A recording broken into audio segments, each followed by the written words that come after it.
14টি bunker বিধ্বংসী বোমা ফেলেও ইরানের পারমাণবিক কার্যক্রমকে ধ্বংস করতে পারেনি যুক্তরাষ্ট্র।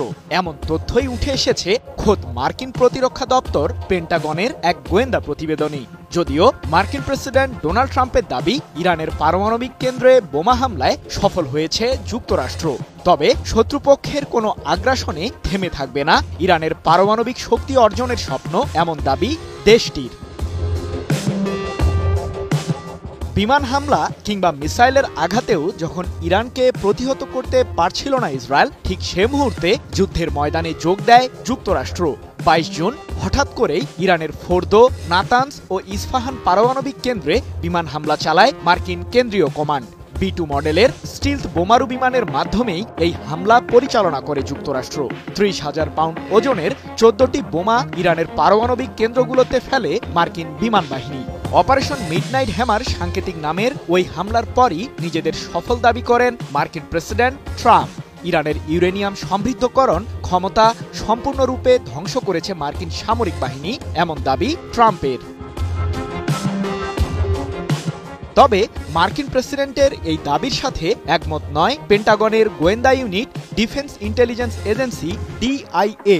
অক্ষত রয়েছে ইরানের ইউরেনিয়াম সমৃদ্ধকরণ কর্মসূচি। মার্কিন সামরিক বাহিনীর হামলায় গুরুত্বপূর্ণ কোনো ক্ষতি হয়নি ইরানের পারমাণবিক কেন্দ্রগুলোর, এমনটি জানিয়ে DIA-র 4টি সূত্র মার্কিন সংবাদ মাধ্যম CNN-কে বলেছে, যুক্তরাষ্ট্রের বোমা হামলায় তেমন ক্ষতি হয়নি ইরানের পারমাণবিক কেন্দ্রগুলোর। খুব সম্ভবত কয়েক মাস পিছিয়ে গেছে ইরানের পারমাণবিক কার্যক্রম। 25 জুন CNN-এর বরাতে বিষয়টি নিশ্চিত করেছে মধ্যপ্রাচ্য ভিত্তিক সংবাদ মাধ্যম Mehr news agency. White House পেন্টাগনের ওই গোয়েন্দা প্রতিবেদনটি আমলে নিলেও ট্রাম্পের জন্য বিব্রতকর পরিস্থিতি এড়াতে DIA-র দাবিগুলো প্রত্যাখ্যান করেছে। এ প্রসঙ্গে হোয়াইট হাউস মুখপাত্র ক্যারোলিন লিভিট বলেন, এই কথিত প্রতিবেদনটি ফাঁস করার অর্থ প্রেসিডেন্ট ট্রাম্পকে হেয় করা, সেই সাথে ইরানের পারমাণবিক কেন্দ্রে হামলায় জড়িত মার্কিন বিমান বাহিনীর পাইলটদের অসম্মান করার একটি চেষ্টা। সবাই জানে 30,000 পাউন্ড ওজনের 14টি বোমা নির্দিষ্ট লক্ষ্যবস্তুতে ফেললে কি হয়, সম্পূর্ণ ধ্বংস।